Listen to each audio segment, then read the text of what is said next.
بیان سننے سے پہلے سب ایک بار درود شریف پڑھ لیں۔ اعوذ باللہ من الشیطان الرجیم، بسم اللہ الرحمن الرحیم، اللہم صلی علی محمد وعلی آل محمد کما صلیت علی ابراہیم وعلی آل ابراہیم انک حمید مجید، اللہم بارک علی محمد وعلی آل محمد کما بارکت علی ابراہیم وعلی آل ابراہیم انک حمید مجید۔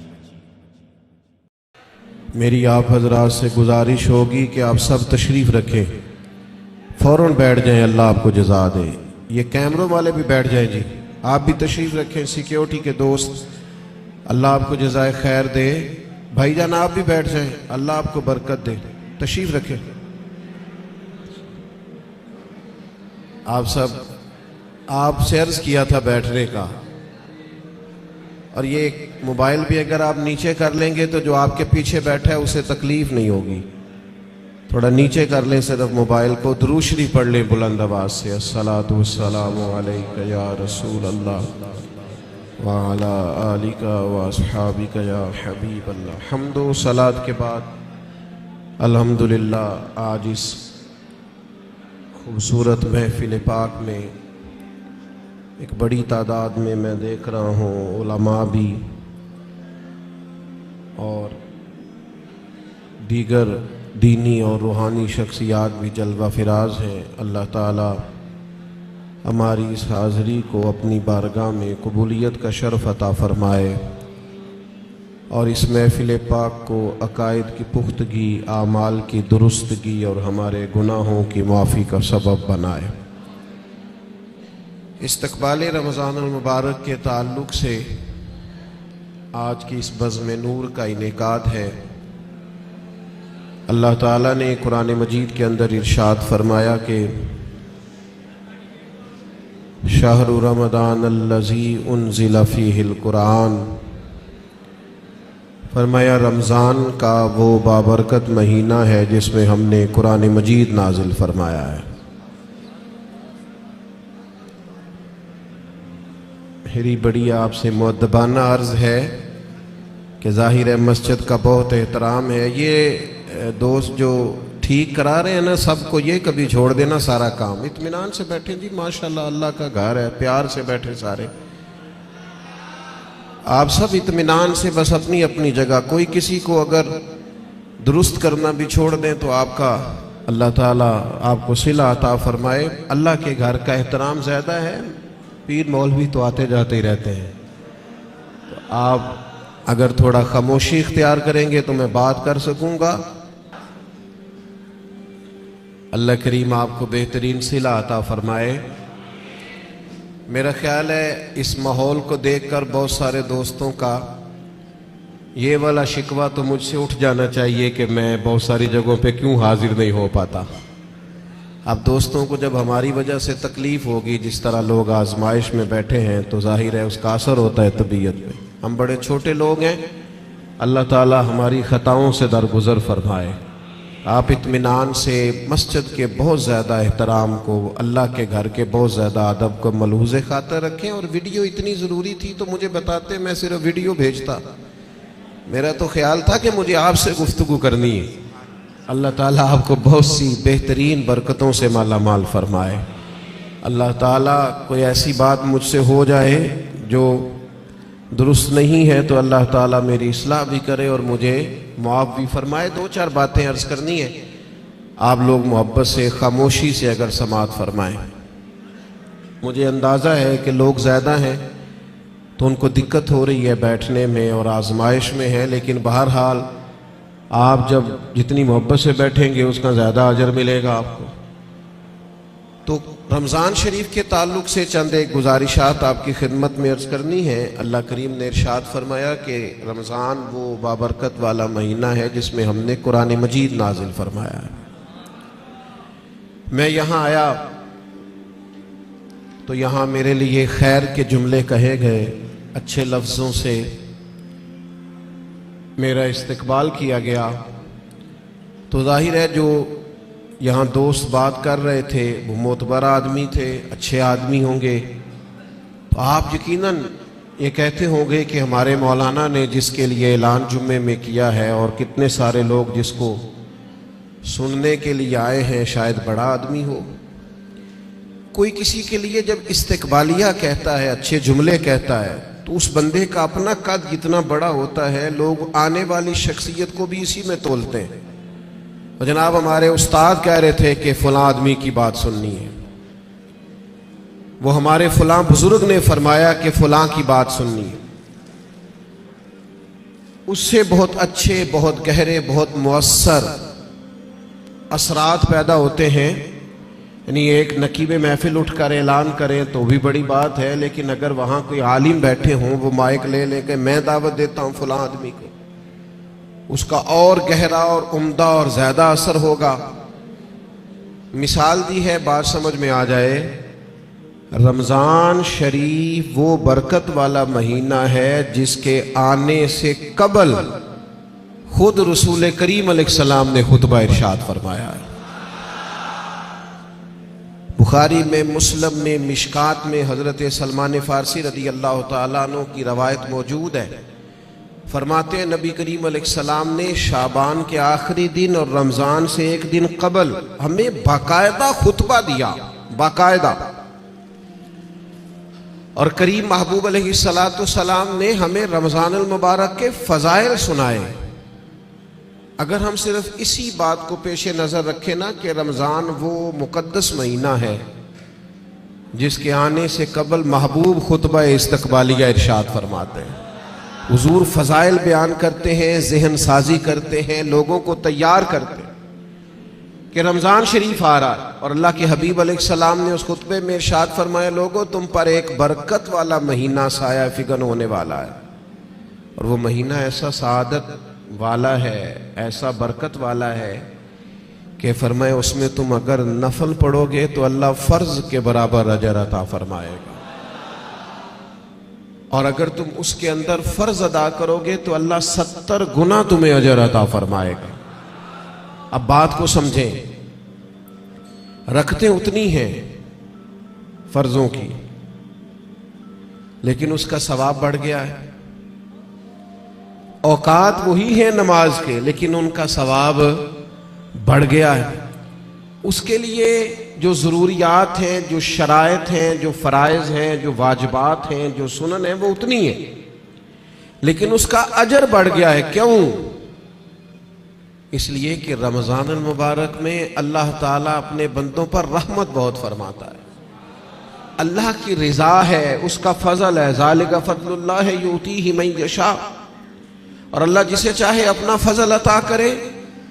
محض اللہ کا فضل ہے کہ اس نے نوافل کا ثواب فرائض کے مطابق برابر کر دیا، اور فرائض 70 گنا بڑھا دیے۔ اب سمجھنے کی بات ہے، سمجھنے کی، کہ کسی شخص کو کسی چیز پر زیادہ نفع مل رہا ہو تو وہ توجہ کرتا ہے، وہ پھر باقی کاموں پر وقت نہیں لگاتا۔ وہ کہتا ہے چونکہ مجھے اب اس کام میں زیادہ، آپ 3 4 5 بزنس کرتے ہو تو جو بزنس آپ کو زیادہ نفع دے رہا ہو، جو زیادہ منافع بخش ہو، آپ اس کو زیادہ وقت دیتے ہیں، اور جس میں ذرا کم آمدن ہو آپ کہتے ہیں یار یہ ثانوی حیثیت کا کام ہے۔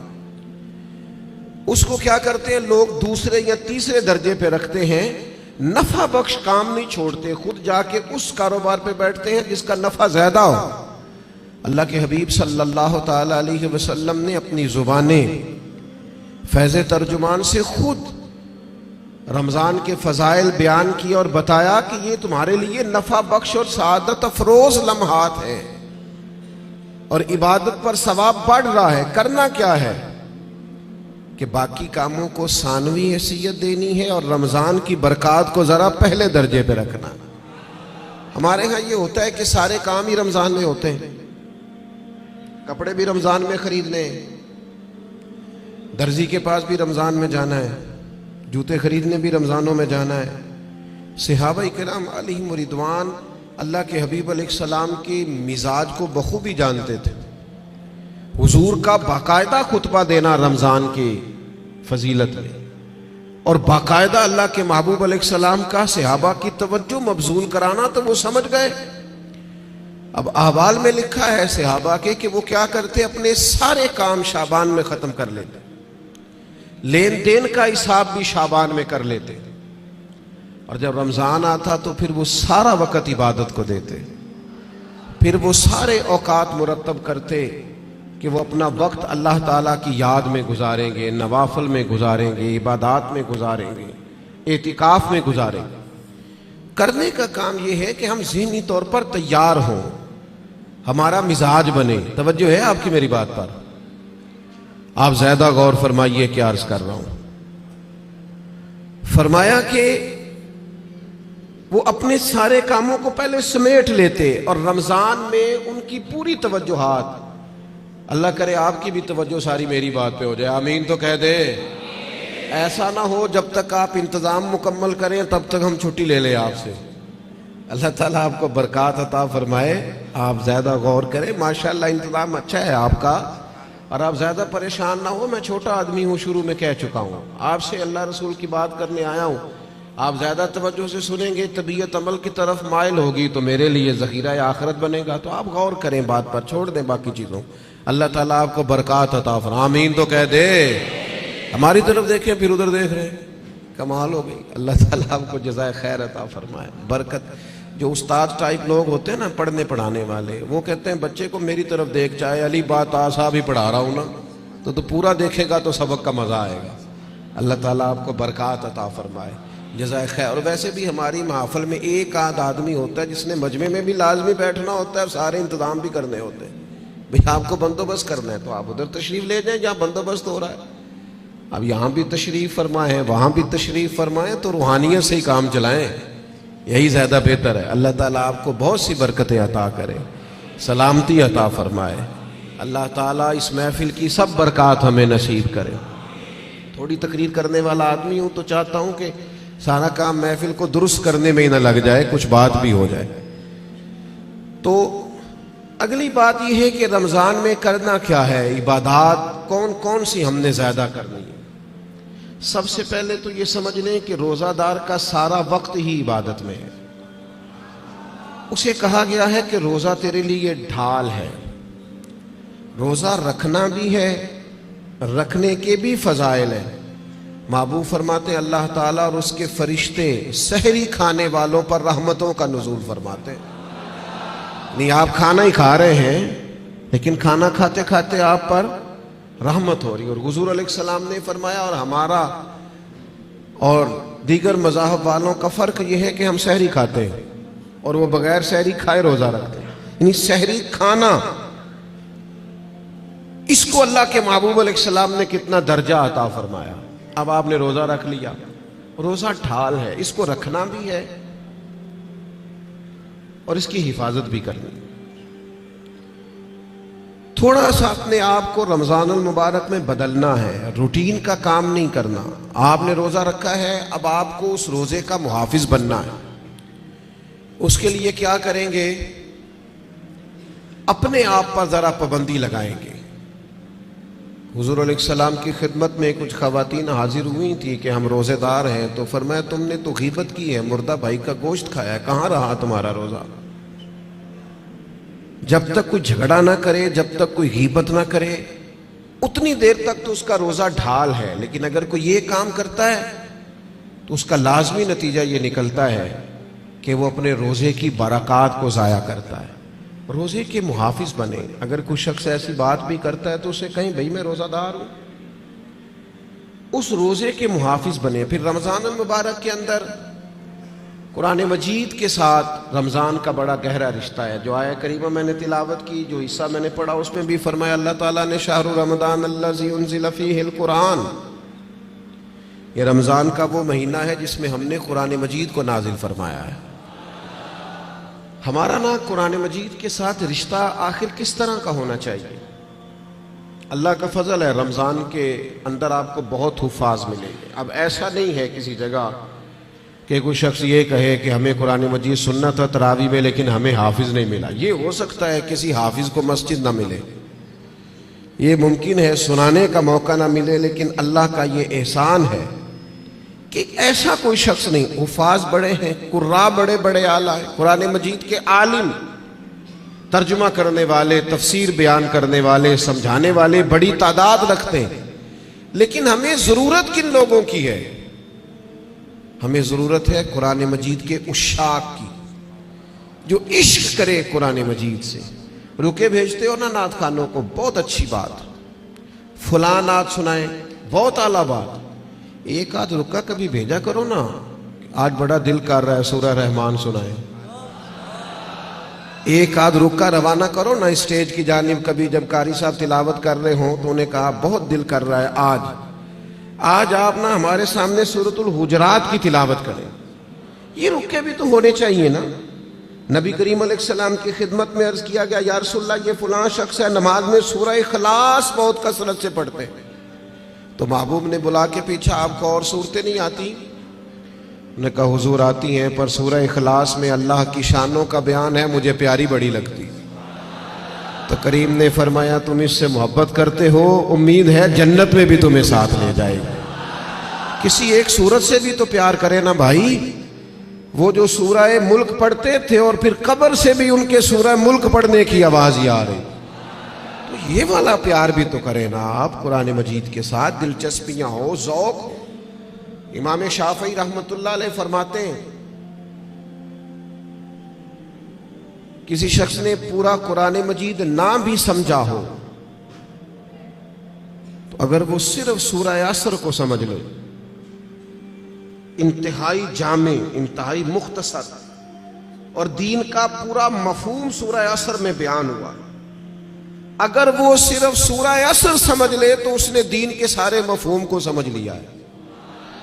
اور صحابہ کا اتنا مضبوط مزاج تھا ان باتوں پر کہ جب وہ کسی سے ملاقات کرتے، السلام علیکم ہوتی، تو اتنی دیر تک جدا نہیں ہوتے تھے جب تک سورہ عصر کی تلاوت نہیں کر لیتے تھے۔ ہمیں قرآن مجید سے عشق کرنا چاہیے۔ کہہ رہے ہوتے ہیں ہمارے نقیب صاحب بھی اور نعت خان صاحب بھی، سارا قرآن مجید ہی حضور کی تعریف ہے، سارا قرآن پاک کی نبی کریم کی نعت ہے۔ تو بھائی اگر سارا قرآن مجید حضور کی نعت ہے تو چند آیات پڑھ دیں آپ، پھر مہربانی کریں، پھر آپ سنا دیں، سنا پھر بھی آپ اشعار ہی رہے ہیں، اور وہ بھی ایسے لوگوں کے جن کا پتہ ہی نہیں ہے کہ ان کو شعر کہنا بھی آتا ہے کہ نہیں۔ قرآن مجید سے دلچسپی پیدا کریں۔ حضرت ابو موسیٰ اشعری رضی اللہ تعالیٰ عنہ خوبصورت قرآن مجید پڑھتے تھے، تو حضرت عمر انہیں بلا کے فرمایا کرتے تھے ابو موسیٰ ذرا مجھے میرے رب کی یاد تو دلانا، تو وہ اشارہ سمجھ جاتے اور فوراً قرآن مجید کی تلاوت شروع کرتے۔ قرآن پاک سے پیار کریں، یہ رمضان کا قرآن سے خاص رشتہ ہے۔ مجھے نہیں پتا آپ بڑے شہر میں رہتے ہیں، میرا تو ایک چھوٹے سے علاقے سے تعلق ہے۔ ہم جب چھوٹے ہوتے تھے تو گھروں میں بہن بھائیوں کی، حتیٰ کہ بڑوں کی بھی دوڑ لگی ہوتی تھی، قرآن مجید سارا دن تلاوت ہوتی تھی، اور ایک دوسرے سے پوچھو کتنے سپارے ہوئے، میں نہیں بتاؤں گا، تو پہلے بتا تیرے کتنے ہوئے۔ اور اگر وہ پوچھنے کو آ جاتے تھے، دیکھنے کو آ جاتے تھے کون سا پارا پڑھ رہے ہیں، تو چھپایا جاتا تھا۔ لیکن کیا کروں میں کس درد سے یہ بات کروں۔ اب موبائل صرف جوان بیٹا ہی زیادہ استعمال نہیں کرتا، اس کا باپ بھی بہت استعمال کرتا۔ اب ٹیلی فون پر صرف بچے نہیں لگے ہوئے، ان کی اماں بھی بہت استعمال کر رہی۔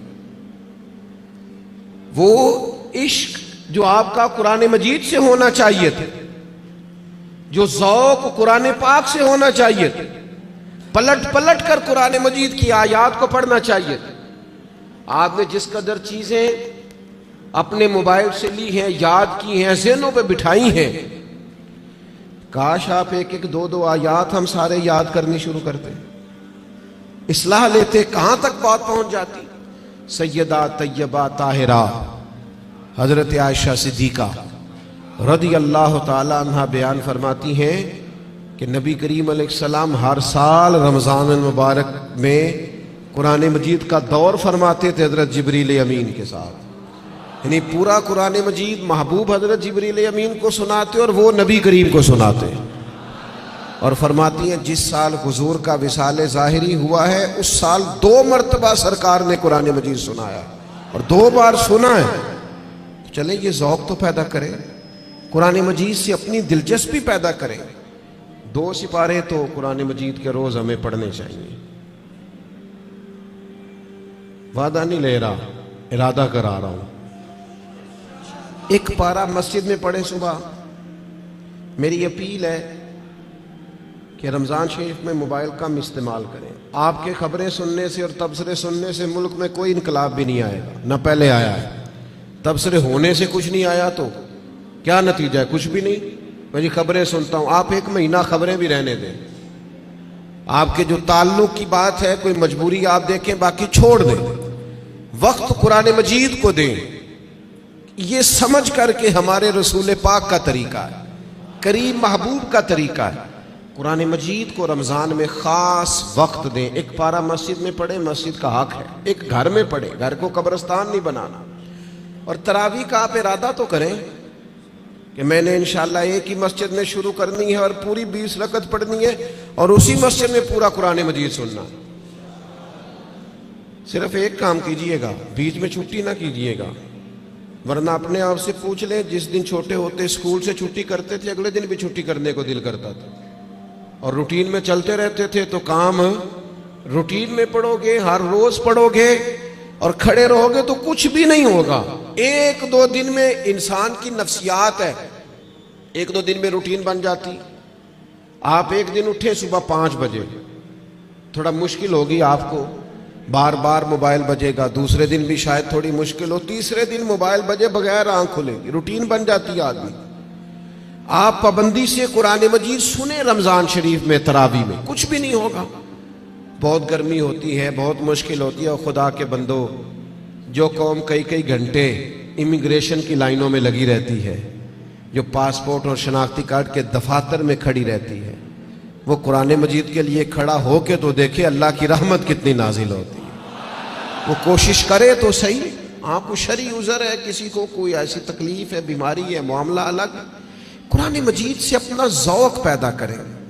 ہمارے ایک استاد صاحب تھے، پیر سید مراتب علی شاہ صاحب رحمۃ اللہ علیہ، حضور شیخ الاسلام خواجہ قمر الدین سیالوی کے وہ خلیفہ تھے اور حضرت محدث اعظم پاکستان رحمۃ اللہ علیہ کے شاگرد تھے۔ تو میں نے ان کو دیکھا کہ وہ جب بہت ضعیف ہو گئے تھے، اس حالت میں بھی وہ بہت عرصہ انہوں نے خود قرآن مجید سنایا، تو وہ حافظ کے پیچھے کرسی پہ بیٹھتے تھے۔ بہت بڑھاپا تھا، ظاہری طور پر کمزوری تھی، پر جو قرآن مجید سے ان کا پیار تھا وہ بڑا انوکھا تھا۔ قرآن مجید سے محبت پیدا کریں، ذوق پیدا کریں۔ اور میں آپ سے عرض کروں، آپ کا جو بچہ بڑا چھوٹا ہے نا، 2-2.5 سال کا ہے، بچی بڑی چھوٹی ہے، آپ قرآن مجید لے کے گھر میں بیٹھ جائیں، انشاءاللہ وہ بھی پارہ لے کے آپ کے قریب آ کے بیٹھ جائیں گے۔ آپ یہ کریں، آپ دیکھیں انقلاب آتا ہے۔ تیسرا کام جو ہم نے رمضان شریف میں کرنا ہے وہ ہے ایک دوسرے کا خیال رکھنے کا کام۔ رمضان غم خاری کا مہینہ ہے، اپنے اخراجات کم کریں، اپنے ارد گرد خیال کریں۔ حضرت عبداللہ ابن عمر رضی اللہ تعالیٰ عنہ فرماتے ہیں کہ حضور تو ہمیشہ ہی بانٹا کرتے تھے، پر رمضان میں جو نبی پاک کی سخاوت ہوتی تھی، حضور اس طرح بانٹتے کہ دونوں ہاتھوں سے تقسیم فرماتے۔ رمضان المبارک میں سخاوت کا مزاج بدلے۔ ہمارے ہاں بھی سخاوت ہوتی ہے، آپ کا نہیں مجھے پتا، ویسے ہمارے ہاں آئمہ مساجد کو جو جوڑا دیا جاتا ہے نا سوٹ سینے کے لیے، وہ 27ویں رمضان کو باز لو۔ آپ کے ہاں کب دیتے ہیں؟ وہ 27ویں کو اس لیے دیتے ہیں کہ درزی کوئی پکڑتا نہیں نا، پھر سی کے نہیں دے گا، بغیر سلا دیتے ہیں 27 کو، تاکہ کہیں امام سلوا نہ لے اور پہن ہی نہ لے۔ اب کون درزی پکڑے گا؟ آپ نے کہیں راشن دینا ہے یا کسی کو تحفہ دینا ہے تو وہ آپ رمضان سے پہلے دیں، اور علماء سے تصدیق کرا لینا، رمضان کی نیت کر کے رمضان سے پہلے بھی دے دو گے تو رمضان جتنا ہی اللہ اجر عطا فرمائے گا۔ اللہ کے بندے قبل از وقت کسی کو دے اور مہربانی کریں، لوگوں کو لائنوں میں لگانے کا شوق نکال دیں طبیعت سے۔ جب رب نے ہمیں دیا تھا تو لائنوں میں کھڑا کر کے نہیں دیا تھا۔ یہ کیوں شوق پیدا ہو گیا؟ پتہ ہے مومن کی عزت کتنی ہے؟ اللہ کے حبیب علیہ السلام نے فرمایا مومن کی عزت اللہ کی بارگاہ میں بیت اللہ سے بھی زیادہ ہے۔ ترمذی میں حدیث، شوق آ گیا لوگوں کو لائنوں میں کھڑا کر کے دیتے ہیں. آپ کو پتہ ہے، اور جس طرح الیکشن کے دنوں میں لسٹیں بنتی ہیں نا کس کا ووٹ کہاں ہے، اس طرح غریبوں کی لسٹیں بھی پہلے سے بنائی جا سکتی ہیں کہ کون ضرورت مند ہے، اور ایک جگہ پہ بیٹھ کر ہی بن جاتی ہیں. سب ہو جاتا ہے اگر کرنا ہو. میرے عزیز، لوگوں کو دیا جائے. اور دیکھنا، یاد رکھنا، اگر رمضان میں بھی کوئی کریانے والے کے پاس کھڑا ہو کے کہہ رہا ہونا کہ یار بس 2 دن اور نکالو میں تمہارا قرض چکاتا ہوں، تو پھر میرا خیال ہے کہ ہمیں اپنی افطاریاں اور سیاسی افطاریاں تھوڑی بند کر لینی چاہیے. پھر ہمیں غور کر لینا چاہیے کہ رمضان شریف میں بھی لوگ گزارشات پیش کر رہے ہیں. خدا کے بندو، اس تفریق سے ہم کب نکلیں گے کہ بس ہمیں لوگوں کو خیرات ہی دینی ہے؟ آپ لوگوں کے دکھوں کا مداوع کریں، آپ تعلیم کو عام کریں، روزگار کو عام کریں، اور آپ لوگوں کی ضروریات کی کفالت کریں. ایک شخص صرف دے اور ایک آدمی کو دے، لیکن اس کی ضروریات کا خیال کریں. اس طرح کا رویہ کہ مجھے 100 جگہ پہ دینا. حضرت عمر بن عبدالعزیز کے زمانے میں ایک شخص کو زکوٰۃ لگتی تھی، اتنے لوگوں نے زکوٰۃ دی، اس نے کاروبار کیا کہ اگلے سال وہ خود زکوٰۃ دے رہا تھا. لیکن ہم تو لوگوں کو اس طرح کا رویہ رکھتے ہیں کہ بس ٹھیک ہے، یہ کام چلتا ہی رہنا چاہیے. تو آپ اپنی طبیعت میں رمضان میں سخاوت کا مزاج پیدا کریں اور اپنے ارد گرد ڈھونڈیں. حضرت امام زین العابدین رضی اللہ تعالیٰ عنہ کسی شخص کو کچھ دینے لگے تو زمین پہ رکھ کے چلے گئے، اور پھر آواز دی وہ میں نے کچھ آپ کے لیے تحفہ رکھا ہے فلاں جگہ اٹھا لیجئے گا. تو کسی نے کہا حضور آپ نے نیچے رکھا ہے، دے دیتے. فرمانے لگے لیتے وقت وہ آنکھیں بھی نیچی کرتا، اس کی زبان پر شکریہ کے الفاظ بھی لڑکھڑاتے ہوئے آتے، اور وہ مجھے محسن جان کر اپنے مزاج میں تھوڑا کمزوری بھی محسوس کرتا. تو میں جلدی سے اس لیے آ گیا ہوں کہ کہیں اس کو نظریں نہ جھکانی پڑے، اللہ کی رضا کے لیے دیا ہے. ہمارے حضرت فرمایا کرتے تھے کسی غریب کی بیٹی کی شادی کراؤ تو پھر خود اس شادی میں نہ جانا، اس لیے کہ وہ تو پھر بیچارہ تمہارے آگے پیچھے پھرتا رہے گا، نظریں جھکائے پھرے گا. تم نے تعاون کر دیا، اب گھر رہو. چوتھا کام جو ہم نے رمضان میں بہت زیادہ کرنا ہے وہ دعائیں مانگنے کا ہے. دعا مومن کا ہتھیار ہے. کچھ لوگ کہتے ہیں دعا سے کیا ہوتا ہے؟ میں نے کہا اگر رسول رحمت دعا مانگے نا تو اللہ حضرت عمر جیسے لوگوں کو دین میں داخل کر دیتا ہے. وہ دعا کی طاقت کا ہی نہیں پتا. دعا تو ہتھیار ہے مومن کا. دعا سے انقلاب آ جاتا ہے، کایا پلٹ جاتی ہے. دعا کرو کوئی دعا دینے والا ملے، دعا کرو کوئی پچھلے سحر اٹھ کر دعا دے. کوئی بیٹھا ہوا مجھے دور دعا دیتا ہے، میں ڈوبتا ہوں پر سمندر اچھال دیتا ہے. اللہ کرے کوئی دعاؤں میں یاد رکھے. دعائیں مانگیں اور دوسروں کے لیے زیادہ مانگیں. آپ نے زیادہ غور کیا ہے، میں سمجھ گیا ہوں کہ دوسروں کے لیے ہی مانگیں. یہ بڑا مشکل کام ہوتا ہے، لیکن آپ دوسروں کے لیے مانگیں. حدیث میں فرمایا جو دعا تم کسی کے لیے مانگتے ہو اللہ پہلے تمہیں عطا فرماتا ہے. آپ مانگیں گے تو وہ تو کرم ہوگا. اپنے لیے بھی مانگیں پر دوسروں کے لیے بھی مانگیں.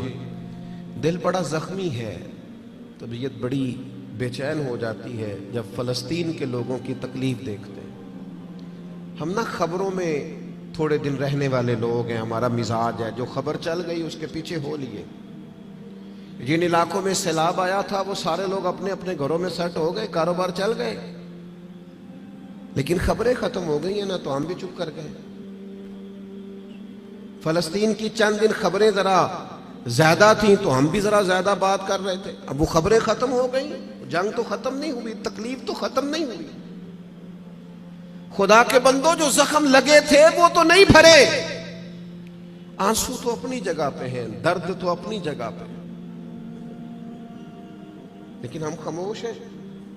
ہمارے وہی سٹیٹس ہے، وہی آنا جانا، وہی پھرتیاں ہیں، وہی کھانا پینا ہے. ہمیں کسی سے کیا لگے الا ماشاء. اپنے مسلمان بھائیوں کا درد سمجھو. اپنی تجوریاں بھرتے جانا اور کسی کا خیال ہی نہ کرنا، اس کا معنی یہ ہے کہ دل سخت ہو گیا۔ اللہ کے پیارے حبیب علیہ السلام سے ایک شخص نے پوچھا تو حضور دل سخت ہو گیا، فرمایا کوئی یتیم ملے نا، اس کے سر پہ ہاتھ پھیرا کر، اللہ تیرے دل کو نرمی عطا کر دے گا۔ ان پر دیکھیں، میں بات سمیٹنے لگا ہوں۔ 5واں کام جو رمضان شریف میں ہم نے کرنا ہے وہ ہے محاسبہ۔ ہمیں سوچنے کا وقت ملے گا، ہم روزے سے ہوں گے، بیٹھنے کا موقع۔ ہمارے صوفیہ ایک مراقبہ کراتے ہیں۔ اب تو خیر ہم جو صوفیہ کی جماعت ہیں ہمیں بھی طرز کا نہیں پتا کہ صوفیہ کا اصل طریقہ کیا ہے۔ نہ ہمارے ہاں وظائف پڑھنے کا وہ رواج ہے، نہ اکیلے میں بیٹھ کے کچھ دیر مراقبے کی وہ کیفیات ہیں، نہ دعا اور مناجات اور وہ اکیلے کی عبادتیں تنہائی کی، دوسروں سے کٹ کے اللہ کو یاد کرنا، تھوڑی دیر کے لیے کرنا لیکن تنہائی میں۔ ہمارے ہاں جو چیز بھی ہوتی ہے وہ چونکہ زیادہ تر اجتماعی ہوتی ہے، تو اجتماعی چیزیں زیادہ تر فیس بک پہ ہوتی ہیں، تو پھر وہ اس کی وہ کیفیت نہیں رہتی، وہ ذوق نہیں رہتا۔ آپ رمضانوں میں تھوڑا اکیلے بیٹھیں، تھوڑا تنہائی میں وقت گزاریں۔ غار حرا میں تنہا بیٹھنا بھی تو نبی کریم کا طریقہ ہے۔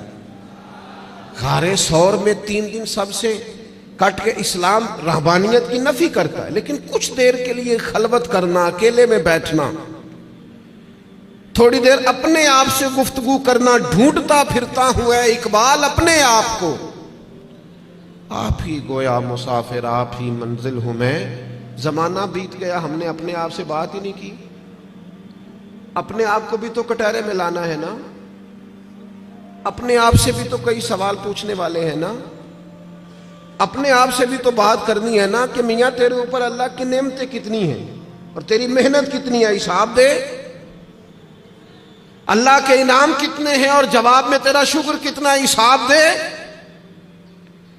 اللہ کے ایک بندے تھے، ان پر نیک تھے، عبادت گزار تھے، انعام برسنے لگے تو ایک دن رو پڑے اور تڑپ کے کہنے لگے، اے اللہ ان پر انعام بہت ہونے لگے ہیں، میری قدر بہت ہونے لگی ہے، میرے آنے پر گویا نعرے بہت لگنے لگے، لوگ مجھے بہت جاننے لگے ہیں، مجھ پر کرم کرنا، کہیں میری ساری نیکیوں کا مجھے دنیا میں ہی اجر نہ دے دینا، ایسا نہ ہو صبح قیامت میرا نامہ اعمال خالی رہ جائے، کرم نوازی فرما، کچھ وہاں کے لیے بھی مجھے عطا کرنا۔ میرے عزیز، رمضان آپ کو موقع دے گا کچھ تنہائی میں بیٹھے، اپنے مالک کے حضور حاضر ہوں۔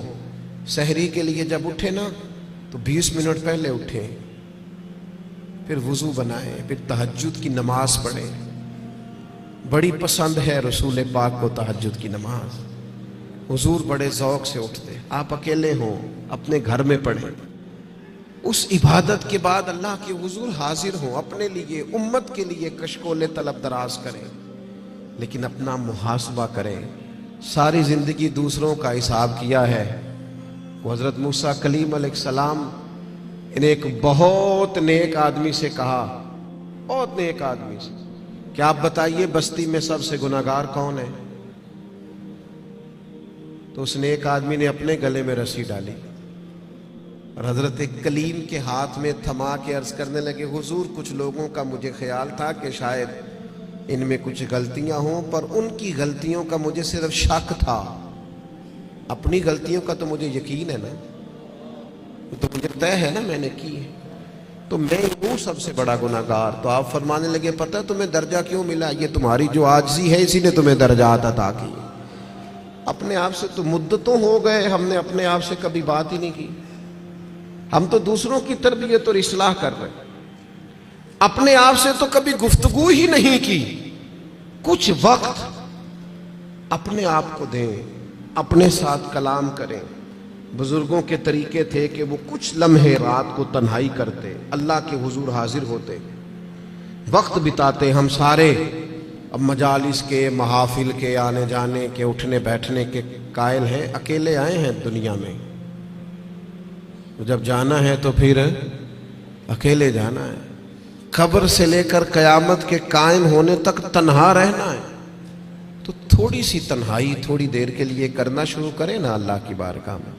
تو یہ 5 باتیں آپ کی خدمت میں نے رمضان کے تعلق سے عرض کی ہیں۔ ایک گزارش میری آپ سے اور ہے بات ختم کرتے ہوئے، یقیناً آپ توجہ کریں گے۔ اپنی زندگی سے تنقید بہت زیادہ نکال دیں۔ ہماری نہ کچھ آنکھیں زیادہ کھل گئی ہیں جو زیادہ ہی تنقید، اللہ کے بندے ہیں ہم سارے، اس قدر زیادہ میں تنقید سننے لگا ہوں۔ اصلاح کرنا، میں ابھی حرم شریف گیا تھا، میں نے واپس آ کے بھی دوستوں سے کہا، وہاں بھی کچھ دوست کہتے ہیں وہ دیکھو وہ کیا کر رہا ہے، تو میں نے کہا یار تیرا کیا خیال ہے، جو بڑے نکمے تھے وہ بلا لیے گئے، یہاں تو جو بڑے مقبول ہوتے ہیں ان کو حاضری کے موقع ملتے ہیں۔ ہر جگہ غلطیاں ہی ڈھونڈتے ہو، صرف گفتگو کے موضوعات ہی تلاش کرتے ہو، اللہ کے بندوں کی خوبیاں بھی تو دیکھو نا۔ کم از کم 1 ماہ ایسا ضرور گزارے جس میں صرف خیر تلاش کریں، اچھائیاں تلاش کریں، تھوڑی دیر کے لیے صرف نظر کریں لوگوں کی جو اعمال کی غلطیاں ہیں۔ عقیدہ تو چلو ایک بنیادی چیز ہے، تو میں عرض کروں گا تنقید والی زندگی اور ہر وقت کمزوریاں ڈسکس کرنا، ہر وقت۔ آپ کو پتہ ہے سیدہ عائشہ صدیقہ فرماتی ہیں حضور کی طبیعت کے مطابق اگر کبھی کھانا نہ ہوتا تو چھوڑ دیتے، لیکن کبھی اس میں سے نقص، تو جو رمضان میں بھی جھگڑے ہی کرے اور نقص ہی بیان کرے اور ہر جگہ کے بیان کرے تو اس نے فلسفہ کیا سمجھا؟ تو یہ 5 چیزیں جو میں نے آپ کی خدمت میں رکھی ہیں، میں امید کرتا ہوں آپ اس پر توجہ کریں گے۔ اللہ کے حضور دعا ہے مالک ہماری اس حاضری کو قبولیت کا درجہ عطا فرمائے۔ اتنی بڑی تعداد میں آپ آئے، اللہ ایک ایک پہ اپنا فضل فرمائے۔ بسم اللہ الرحمن الرحیم۔ اللہم صلی علی محمد وعلی آل محمد کما صلیت علی ابراہیم وعلی آل ابراہیم انک حمید مجید۔ اللہم بارک علی محمد وعلی آل محمد کما بارکت علی ابراہیم وعلی آل ابراہیم انک حمید مجید۔